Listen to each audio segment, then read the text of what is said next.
சமீபத்தில் தோழர் திருமா, எம்ஜிஆர், ஜெயலலிதா இவங்களை பற்றி பேசின ஒரு பேச்சு அதிமுகவினர் மத்தியில் ஒரு கோபத்தை உண்டு பண்ணியிருக்குது.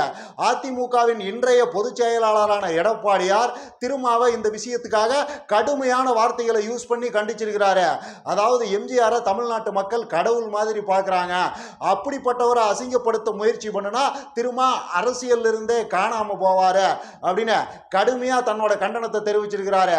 அஃப்கோர்ஸ் எடப்பாடியாருக்கு திருமாவை கண்டிக்கிறதுக்கு உண்டான அத்தனை நியாயமும் இருக்க தான் செய்யுது. ஏன்னா அதிமுக காரங்க அத்தனை பேருக்கும் எம்ஜிஆர் தான் எல்லாமே, எடப்பாடியாருக்கும் அதே தான். ஸோ எடப்பாடியாரோட கோபம்ங்கிறது நியாயமானது தான். ஆனால் இதில் சம்பந்தமே இல்லாமல் எள்ளு தான் என்னைக்கு காயுது, எலி புழக்க எதுக்கு காயுதுங்கிற மாதிரி நொன்னன் சீமான் அதிமுகவுக்கு ஆதரவாக வந்து வண்டியில் ஏறி இருக்கிறாரு. இதை ஒரு காரணமாக வச்சுக்கிட்டு திருமாவையும் திமுகவையும் திட்டி தீர்த்திருக்கிறாரு. என்ன சீமானே, நீங்கள் இந்த எச்ச பொழப்பு பொழைக்கிறதுக்கு பதிலாக பேசாம 4 பேர்கிட்ட நல்லது பொல்லாதது வாங்கி சாப்பிடலாம்ல அப்படின்னு நாம ஒரு மாதிரி அழுவறுக்கத்தக்க வகையில் ஆபாசமா பேசுறதுக்கு உண்டான அத்தனை வேலைகளையும் நொன்னம் பார்த்திருக்கிறாரு. அதுக்கு அப்புறமா வர்றேன். அதுக்கு முன்னாடி தோழர் திருமா ஜெயலலிதா எம்ஜிஆரை பத்தி என்ன பேசினாரு, அதுக்கு நொன்ன ஆத்தின எதிர்வினைங்கிறது என்ன அப்படிங்கிறத சுருக்கமா போடுறேன், பார்த்துட்டு வந்துருங்க. புதிதாக கிளம்பி இருக்கிற பல்வேறு அமைப்புகள் தமிழ் தேசியம் பேசுகிறோம் என்கிற பெயரில் தமிழ் தேசியத்தின் உண்மையான எதிரி யார் என்பதை மக்களுக்கு சொல்லாமல் தமிழ் தேசியத்தின் எதிரியே திமுக தான், கலைஞர் தான் என்று சொல்லக்கூடிய அளவுக்கு அவருக்கு நினைவு சின்னம் வைத்தால் அதை வந்து உடைப்போம் என்று வெறுப்பை உணரக்கூடிய அளவுக்கு இவர்தான் ஊழலுக்கு வித்திட்டவர் என்று திரும்ப திரும்ப பேசுகிறவர்கள் என்றைக்காவது ஒரே ஒரு நாள் எம்ஜிஆர் அவர்களை பற்றியோ அல்லது ஜெயலலிதா அம்மையார் அவர்களை பற்றியோ, ஏன் இன்னும் நான் மிக குறிப்பாக சொல்ல விரும்புகிறேன், கலைஞரின் ஆசான் அண்ணா அவர்களை பற்றியோ அவர்கள் எங்காவது பேசியது உண்டா? எம்ஜிஆர் உருவானதால் ஒரு நன்மை உண்டானது. எம்ஜிஆர் கலைஞருக்கு எதிராக விமர்சனம் செய்தார், வெறுப்பு அரசியலை விதைத்தார், அல்லது திராவிட இயக்கத்துக்குள்ளே பார்ப்பனியத்தை ஊடுருவ செய்வதற்கு காரணமாக இருந்தார். ஒரு பார்ப்பன பெண்மணியே ஒரு திராவிட இயக்கத்தின் தலைவராவதற்கு அவர் பாதை வகுத்து தந்தார் என்ற விமர்சனங்கள் ஒருபுறம் இருந்தாலும் ஒரு நன்மை வாய்த்தது என்னவென்றால் தேசிய கட்சிகள் இங்கே காலூன்ற முடியாமல் தடுக்க முடிந்தது. திமுகவா அதிமுகவா என்று 50 ஆண்டுகளுக்கு மேலாக இந்த அரசியல் சுழல நேர்ந்தது.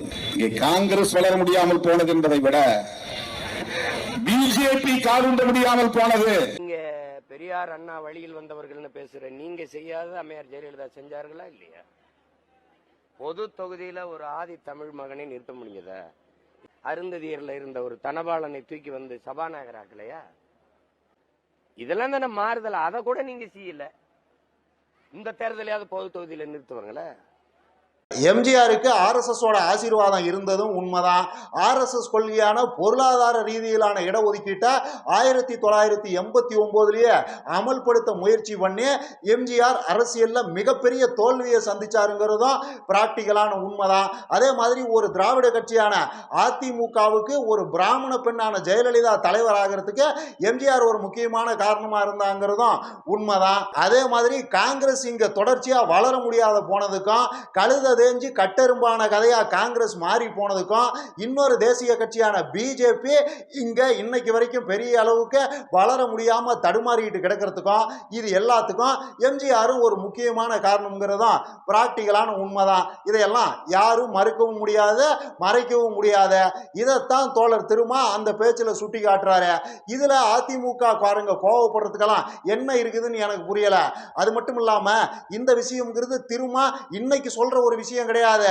அந்த காலத்திலிருந்து எம்ஜிஆரோட அரசியல் வருகை நடந்த அந்த காலத்திலிருந்து பலராலும் பேசப்பட்டு வந்த ஒரு விஷயம் தான். இன்ஃபேக்ட் கலைஞரே இதை ஒன்றுக்கு பல தடவை சொல்லியிருக்கிறாரு. 1977 இருந்து 1989 வரைக்கும் திமுக தொடர்ச்சியான தோல்விகளை சந்திச்ச போது நிறைய திமுக காரங்க மனசு விட்டாங்க. என்னங்க தலைவரே இப்படி ஜெயிக்கவே முடியல, தொடர்ச்சியா தோல்வியே வந்துகிட்டு இருக்குது, அவங்களே இருக்கிறாங்க, இது இந்த நாட்டுக்கு நல்லதா, இந்த மக்களுக்கு நல்லதா அப்படின்னு ஒரு மாதிரி அவநம்பிக்கையோட கலைஞர்கிட்ட கேட்கும் போது கலைஞரும் இதையே தான் சொன்னாரு. அட விடுங்கப்பா, ஒன்று நாம் ஆட்சியில் இருக்கிறோம், இல்லை அவங்க ஆட்சியில் இருக்கிறாங்க, அவ்வளோதான். தேசிய கட்சியால் இங்கே வளர முடியாமல் இருக்குல்ல, காங்கிரஸால் இங்கே ஒன்றும் பண்ண முடியாமல் இருக்குதுல்ல, அதுவே இந்த மக்களுக்கு நல்லது தான், விடுங்க, அவங்க இருந்தா என்ன நாம இருந்தா என்ன அப்படிங்கிறது தான் கலைஞர் சொன்ன பதிலாகவே இருந்திருக்குது. அதையே தான் தோழர் திருமா இப்போ சொல்லியிருக்கிறாரு. அவ்வளவுதான். இதுல அதிமுக காரங்க கோவப்படுறதுக்கெல்லாம் ஒண்ணுமே இல்லைங்கிறது தான் என் கருத்து. சரி, அரசியல்லாம் அப்படிதான், அவர் ஒரு அர்த்தத்துல சொல்லுவாரு, அதுக்கு வேற ஒரு அர்த்தத்தை சொல்லி அவரை அசிங்கப்படுத்த முயற்சி பண்றதெல்லாம் தொடர்ச்சியா நடக்கிற ஒண்ணுதான். அதிமுக காரங்க திருமாவை இந்த விஷயத்துல இப்படிதான் அணுகுறாங்கன்னு நாம இதை கடந்து போயிடலாம். அடுத்த மேட்ரு தான் ரொம்ப இன்ட்ரெஸ்டிங்கானது. அதாவது நொன்ன வாலண்டியரா வந்து இந்த வண்டியில ஏற வேண்டிய அவசிய கூந்தல்ங்கிறது எங்கிருந்து வருது?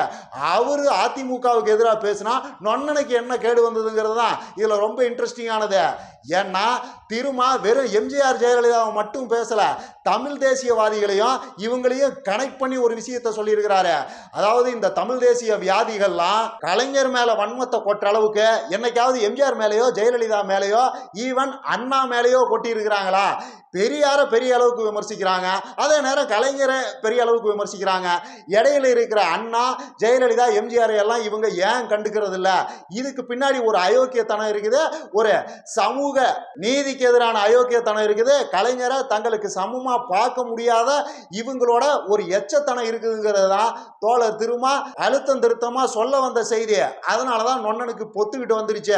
இதை ஒரு காரணமா வச்சுக்கிட்டு திமுகவையும் திருமாவையும் இவங்க பேசுற சமூக நீதியும் ஒரு அநியாயம் அக்கிரமம் போலித்தனம்ங்கிற மாதிரி ஒரு போலி பிம்பத்தை நொன்ன உருவாக்க முயற்சி பண்ணியிருக்கிறாரு. இதுல நொன்னம் சொல்லி இருக்கிற இந்த விஷயத்தை எடுத்துக்கிட்டீங்கன்னா, ஜெயலலிதா திமுக பண்ணாத விஷயத்தை பண்ணியிருக்கிறாங்களான்னு கேட்டீங்கன்னா கண்டிப்பா பண்ணியிருக்கிறாங்க. பொது தொகுதியில ஒரு தலித்தை நிக்க வச்சு ஜெயிக்க வச்சிருக்கிறாங்க, ஒரு தலித்த சபாநாயகராக்கி அழகு பார்த்திருக்கிறாங்க. அதெல்லாம் பிராக்டிக்கலான உண்மைதான். ஆனா அதை சொல்ற நொன்ன கலைஞரும் திமுகவும் பண்ணின இன்ன பிற விஷயங்களை சொல்லாம மறைக்கிறாரு. அதுதான் அயோக்கியத்தனத்தின் உச்சம். அதுக்கு அப்புறமா வர்றேன். அதுக்கு முன்னாடி ஏன் திமுகவால இதை செய்ய முடியல? ஒரு பொது தொகுதியில தலித்தை நிக்க வைக்க அவங்களால ஏன் முடியல? ஜெயலலிதா பண்ண மாதிரி ஒரு தலித்த சபாநாயகர் ஆக்க அவங்களால ஏன் முடியல? உண்மையிலேயே திமுகவின் சமூக நீதிங்கிறது போலித்தனமானதா? இவங்க சொல்ற மாதிரி அது அப்படித்தானா? அதை நம்ம அப்படித்தான் பார்க்கணுமாங்கிறத பத்தி பார்த்துட்டு போயிடுவான். ஆக்சுவலா இந்த கேள்விக்கு என்ன பதில்னா, திமுகவால அன்றைக்கு மட்டும் இல்ல இன்றைக்கும் அதை செய்ய முடியாது. இதுதான் பிராக்டிக்கலான உண்மை. இன்ஃபேக்ட் இன்றைய அதிமுகவாலேயே அதை செய்ய முடியாது. நொன்னன் திமுகவை பார்த்து விடுறாருல்ல சவாலு, இந்த சவாலை அதிமுகவை பார்த்து இன்றைய எடப்பாடியாரை பார்த்து நொன்னனை விட சொல்லுங்க பார்ப்பான். விட மாட்டாரு. ஏன்னா இன்றைய அதிமுகவாலையும் இன்றைய எடப்பாடியாராலையும் அதை செய்ய முடியாது.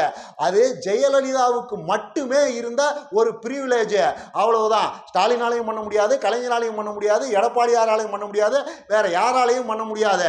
அது நூலுக்கு நம்ம ஆளுங்க கொடுக்கிற மரியாதை. அந்தம்மா நூல் பின்னணியிலிருந்து வந்தவங்க, அவங்க ஒரு பிராமண பெண். அவங்க என்ன பண்ணினாலும் இங்க இருக்கிற வெகுஜனம் கம்முன்னு தான் இருக்கும். அந்த அம்மாவுக்கு எல்லாம் தெரியும்பா, அந்த அம்மா செஞ்சா அது சரியாதான்ப்பா இருக்கும் அப்படிங்கிற மாதிரி வெகுஜனம் எடுத்துக்கிட்டு போயிடும். இதையே கலைஞர் பண்ணாலோ எடப்பாடியார் பண்ணாலோ ஸ்டாலின் பண்ணினாலோ அதோட ரியாக்ஷன்ங்கிறது வெகுஜன மத்தியில அதுக்கு வர்ற எதிர்வினைங்கிறது வேற மாதிரி தான் இருக்கும். திரும்பவும் சொல்றேன், அது அந்த அம்மா பிராமண பெண்ணுங்கிற ஒரே காரணத்துக்காக செய்ய முடிஞ்சது.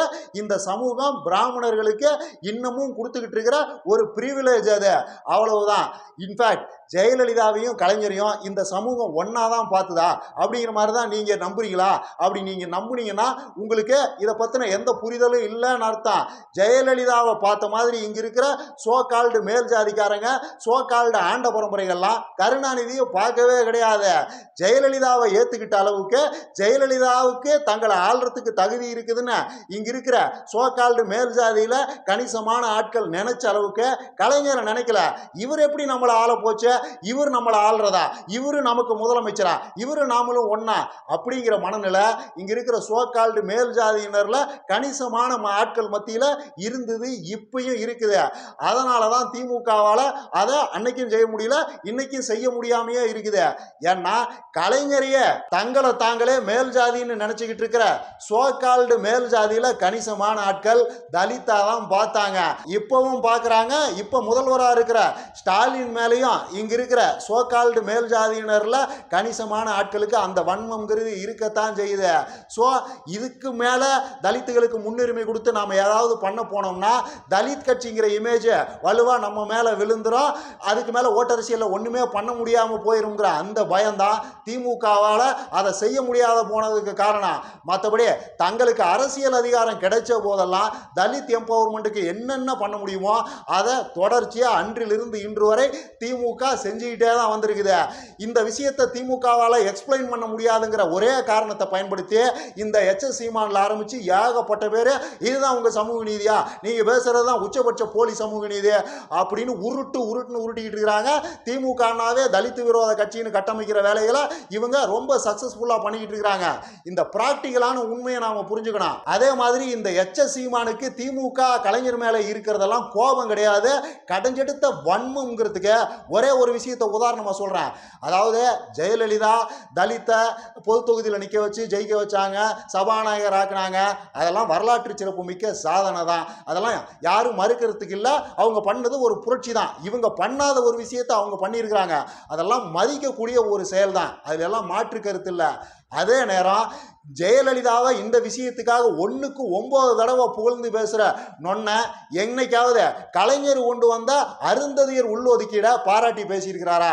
கலைஞர் மேல நமக்கு 1000 கோபம் இருக்கலாம்ப்பா, ஆனா அவர் பண்ணினது கரெக்டு தான். ஏன்னா அந்த அருந்ததிய மக்கள் தான் தாழ்த்தப்பட்டவர்கள்லயே ரொம்ப தரமட்டத்தில் கீழ்நிலையில் இருக்கிறவங்க.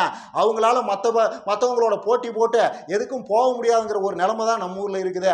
அதுக்காக அவர் ஒரு 3% உள்ளொதுக்கீடு கொடுத்தாரு, நல்ல விஷயம் தான். அதன் மூலமா ஆயிரக்கணக்கான ஆட்கள் வருஷம் எம்பவர் ஆவாங்க, அந்த சமூகமே மேல வரும். கலைஞர் ஒரு வரலாற்று சிறப்பு மிக்க செயலை செஞ்சிருக்கிறாரு அப்படின்னு நொன்ன என்னைக்காவது வாயை திறந்து சம்பிரதாயத்துக்காவது கலைஞரை பாராட்டி ஒரே ஒரு வார்த்தை பேசியிருக்கிறாரா? ஏன்னா ஜெயலலிதா செஞ்சதை விட இது பல மடங்கு பவர்ஃபுல்லானது. ஜெயலலிதாவால அந்த விஷயத்துல பலன் பெற்றவங்கிறவங்க நம்பர்ல வெகு சிலர். ஆனா கலைஞர் கொண்டு வந்த அருந்ததியர் உள்ளொதுக்கீடு மூலமா ஆயிரம் பேர் வருஷம் அரசு அதிகாரத்துக்குள்ள போற வாய்ப்பெல்லாம் அமையுது, படிக்கிறதுக்கான வாய்ப்பு கிடைக்குது. அந்த சொசைட்டியை எம்பவர் ஆகிறதுக்கு உண்டான ஒரு வலுவான வேலையை கலைஞர் பார்த்து விட்டு போயிருக்காரு. அதை பாராட்டுறதுக்கு இந்த எச்எஸ் சீமானுக்கு என்னைக்காவது மனசு வந்திருக்குதா? ஏன்? அதாவது நொன்ன இந்த விஷயத்துல கலைஞரை பாராட்டலங்கிறது கூட மன்னிச்சு தொலைச்சிடலாம், சரி ஏதோ ஒன்று அரசியலுக்காக கண்டுக்காம போயிட்டாங்கன்னு. ஆனா இதை வச்சுக்கிட்டு கலைஞரை தமிழ் விரோதி, தமிழ் துரோகின்னு நொன்ன கட்டமைக்கிறார்ல. தமிழ் தலித்துகளுக்கு எதிரான கட்சி திமுக, தமிழ் தலித்துகளுக்கு எதிரான வேலைங்கிறது தான் இந்த அருந்ததியர் உள்ளொதுக்கீடுன்னு நொன்ன ஒரு எச்ச அரசியலை கட்டமைக்கிறாரு. இதுக்கெல்லாம் என்ன சொல்றதுன்னு தான் தெரியல. கூமட்ட தம்பிகளா, புரிஞ்சுக்கடா, தமிழ்நாட்டு அரசியல்ல யாரை வேணும்னாலும் மன்னிச்சிடலாம், இந்த எச்ச சீமானுக்கெல்லாம் என்னைக்குமே மன்னிப்பு கிடையாது. உலகத்தில் இருக்கிற அத்தனை ஆபாச வார்த்தைகளை யூஸ் பண்ணி நொன்னனை திட்டினா கூட அது அந்த வார்த்தைகளுக்கு தான் கேவலமா போய் முடியுமே தவிர இந்த சீமானுக்கு அது கேவலமாலாம் முடியாது.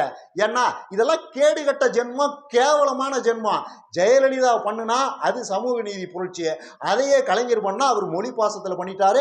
தான் மொழிக்காரங்கிறதுனால அவங்களுக்கு உள்ளொதுக்கீட்டை கொடுத்து தமிழ் தலித்துகளுக்கு துரோகம் பண்ணிட்டாரு கலைஞர்னு பேசுறதெல்லாம் என்னத்தை சொல்றது? இந்த சீமான்லாம் கேவலத்தின் உச்சண்டா, கேவலம். இதை விட கேவலமான ஜென்மம்ங்கிறதெல்லாம் இந்த பூமியில இனிமே பிறக்குமானே யாருக்கும் தெரியாது. மற்றபடி நூல் வம்சாவளியில வந்த ஜெயலலிதாவுக்கு மட்டும்தான் அந்த பிரிவிலேஜுங்கிறதுக்கு இன்னொரு முக்கியமான உதாரணம் தான் அந்த அம்மா தான் கட்சிக்காரங்களையும் அமைச்சர்களையும் எம்எல்ஏக்களையும் அந்த கொத்தடிமையா நடத்தின அந்த விஷயம்ங்கிறது. கும்பிட்ட மேனிக்கு குனிஞ்ச மேனிக்கு கும்பிட்ட மேனிக்கே வரணும், அப்படியே ரிட்டர்ன் போயிடணும். திரும்ப பட்டக்ஸ கிட்டக்ஸ காட்டினீங்கன்னா தொலைச்சு விடுவோம் பார்த்துக்க அப்படிங்கிற மோட்லயே தான் அந்த அம்மா அத்தனை அமைச்சர்களையும் அத்தனை அரசியல்வாதிகளையும் அவங்க கட்சிக்காரங்களையே டீல் பண்ணிச்சு. இதுக்கு எதிராக வெகுஜனம் என்னைக்காச்சும் பேச்சா? இன்ஃபேக்ட் அதை கொண்டாடிச்சு. அதெல்லாம் அப்படித்தான் இருக்கணும். அந்த அம்மா இரும்பு மனுஷி, இவங்களையெல்லாம் எப்படி ஹேண்டில் பண்ணணும்னு தெரியும், அப்படித்தானே பேசுனாங்க. ஐயோ என்னையாவது கேவலம் கட்ட வேலையா இருக்குது அப்படின்னு கும்பிட்டவங்களையும் இந்த வெகுஜனம் என்னைக்கும் கேள்வி கேட்கல. ஏமா நீ என்ன கடவுளா? அவங்கள அப்படிதான் நடத்துவியா? சரி சமமா நடத்த மாட்டியா? மனுஷங்களா மதிக்க மாட்டியா? நீ என்னதான் மனசுல நினைச்சுக்கிட்டு இருக்கிற அப்படின்னு அந்த அம்மாவை வெகுஜனம் என்னைக்குமே கேட்டதில்ல. திரும்பவும் சொல்றேன், அதை கொண்டாடி இருக்குது. இது எல்லாம் எந்த அடிப்படையிலிருந்து வருது? அந்த நூல் மேல நம்ம ஆளுகளுக்கு இருக்கிற மரியாதை, அது அவங்க வேற விஷயம்ப்பா, அவங்க என்ன பண்ணாலும் அவங்க சரியா தான் பண்ணுவாங்க. நூல்காரங்களுக்கு தெரியாதா நல்லது கெட்டது, இவங்களையெல்லாம் எப்படி நடத்தணும், எங்க வச்சிருக்கணும், எப்படி குனிய சொல்லணும், எப்படி நிமிர சொல்லணும்னு அப்படிங்கிற அந்த நம்ம ஆளுகளுடைய அந்த அடிமை எண்ணம், நம்ம ஆளுகள்ல கணிசமான ஆட்களுக்கு இருந்த அந்த அடிமை புத்தி தான் அந்த அம்மாவை கொண்டாட வச்சது. இதையே கலைஞர் பண்ணியிருந்தா இங்க இருக்கிற வெகுஜனம் அப்படிதான் பேசியிருக்குமா? அதெல்லாம் அவங்களை அப்படித்தான் டீல் பண்ணணும், கொத்தடிமைகளாக தான் நடத்தணும். அவர் இரும்பு மனிதர், அவருக்கு தெரியாத நல்லது கெட்டதா அப்படின்னு வெகுஜனம் பேசியிருக்கும்னு நீங்க நினைக்கிறீங்களா? அவ்வளவுதான், பொங்கி தள்ளி இருப்பாங்க, பூமியவே ரெண்டா பொழந்திருப்பாங்க. ஏப்பா இந்த மானங்கட்ட பொழப்பு உங்களுக்கு தேவையா? அப்படி போய் அவர் காலில் உளுந்துதான் அந்த பதவியை அனுபவிக்கணுமா? என்ன வெங்காயத்துக்கு அதையெல்லாம் பண்றீங்கன்னு இவங்களை ஒரு காட்டிவிட்டு அந்த பக்கம் கலைஞரை நீ என்ன கடவுள் நினைச்சிட்டு இருக்கிறியா, என்னத்துக்கு இப்படி எல்லாம் பண்ற அப்படின்னு வெகுஜனம் பொங்கி தள்ளி இருக்கான். இதையே கனிமொழி பண்றாங்கன்னு வைங்க, திமுக அமைச்சர்கள்லாம் கனிமொழி காலில் விளறத ஒரு வேலையாவே செய்யணும்னு அவங்க ஒரு கண்டிஷன் போடுறாங்கன்னா, அது நடக்குதுன்னா இங்க இருக்கிற வெகுஜனம் எப்படி ரியாக்ட் பண்ணோம்? பூமியை அழிஞ்ச மாதிரி ஒப்பாரி வைக்காதா? என்னடா இது கேவலம், இந்த கேவலம் கட்ட பொழப்பு தேவையா அப்படின்னு ஒப்பாரி வைக்குமா வைக்காதா? அதுதான் ஜெயலலிதாவுக்கும் கலைஞருக்கும் கனிமொழிக்கும் இருக்கிற வித்தியாசம். நூலுக்கு நம்ம ஆளுக கொடுக்கிற பிரிவிலேஜுங்கிறத கலைஞரை தங்களுக்கு சமமானவங்களா கருத முடியாத நம்ம ஆளுகளோட அந்த எண்ணம் தான் அதிமுகங்கிற அந்த கட்சியை 30 வருஷமா ஆட்சி அதிகாரத்தில் உட்கார வச்சுது, மஞ்சள் குளிக்க வச்சுது. அந்த கட்சிக்கு ஒரு கொள்கையும் கிடையாது, ஒரு கோட்பாடும் கிடையாது, ஒன்றும் கிடையாது. எதுவுமே இல்லாத ஒரு கட்சி 30 வருஷம் தமிழ்நாட்டை ஆண்டுச்சுன்னா அதுக்கு நம்ம ஆளுக மனசுல இருக்கிற அந்த அடிமை எண்ணம் தான். கலைஞரை எப்படி ஏத்துக்கிறது? அவரை நமக்கு சமமானவங்களெல்லாம் பார்க்க முடியாது அப்படிங்கிற அந்த அடிமை எண்ணம் தான். அவ்வளவுதான். மற்றபடி தலித்துகளுக்கு மட்டுமல்ல, ஒட்டுமொத்த நான் பிராமின்ஸோட எம்பவர்மெண்ட்டுக்கும் ஜெயலலிதாவை விட, எம்ஜிஆரை விட கலைஞரும் திமுகவும் பல மடங்கு பங்காற்றி இருக்கிறார்கள் என்பதை எந்த காலத்திலையும் எந்த கொம்பனாலையும் மறுக்கவும் முடியாது, மறைக்கவும் முடியாது. இன்னும் நிறைய பேசலாம். லைக் பண்ணுங்க, ஷேர் பண்ணுங்க, கமெண்ட் பண்ணுங்க, மறக்காம சப்ஸ்கிரைப் பண்ணிருங்க.